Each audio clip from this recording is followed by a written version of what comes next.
सल्लल्लाहु ताला अलैहि वसल्लम फरमाइन था जंहिं मूं ते हिकु भेरो दुरूद पाक पढ़ियो अल्लाह तबारक व तआला उन ते ॾह रहमतूं नाज़िल फरमाए थो।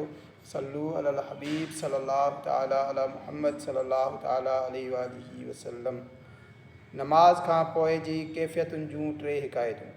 हज़रत सीना इमाम अबू हामिद मोहम्मद बिन मोहम्मद गज़ाली रहमतुल्लाह ताला अलैहि फरमाइनि था, नमाज अदा करण खां पोइ पंहिंजे दिलि में हया ऐं ख़ौफ़ महसूसु कयो ऐं दिलि में नमाज में कोताही करण जो अहसासु ॾियारियो ऐं हिन ॻाल्हि खां रेॼारियो त किथे तुंहिंजी नमाज़ ई क़बूल न थिए, छो त थी सघे थो तूं कंहिं ज़ाहिरी या बातिनी यानी लिकियल गुनाह जे करे ग़ज़ब इलाही जो शिकार थियो हुजी ऐं नमाज़ तुंहिंजे मुंहं ते हई वई हुजे।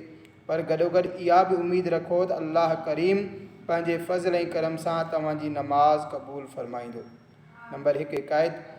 हज़रत सैयदना यहया बिन वसाब रहमतुल्लाह ताला अलैहि जॾहिं नमाज़ पढ़ी वठंदा हुआ त जेतिरे क़दुरु अल्लाह पाक चाहींदो हो तेसिताईं पढ़ंदा हुआ। संदन ते नमाज़ क़बूल न थियण जो ख़ौफ़ जो रंज ऐं ग़म सुञातो वेंदो हो। नंबर 2 हज़रत सैयदना इब्राहिम नख़ई रहमतुल्लाह ताला अलैहि नमाज़ खां पोइ कलाक खनि बीही रहंदा हुआ। नमाज़ क़बूल न थियण जे ख़ौफ़ जे करे ईअं महसूसु थींदो ॼण पाण मरीज़ आहिनि। नंबर 3 हज़रत सैयदना इब्राहिम बिन अदम रहमतुल्लाह ताला अलैहि जॾहिं बि नमाज़ अदा कंदा हुआ त फरमाईंदा हुआ, मूंखे इहो ख़ौफ़ थींदो रहंदो आहे त किथे मुंहिंजी नमाज़ मुंहिंजे मुंहं ते न हई वञे, यानी किथे ईअं न थिए जो मुंहिंजी नमाज़ क़बूल न थिए।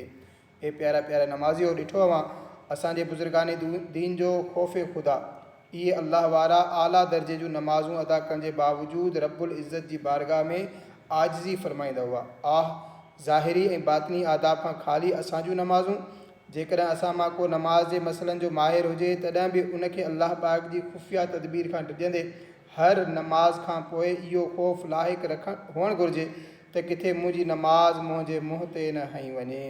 अल्लाह अज़्ज़ व जल खां दुआ आहे जेको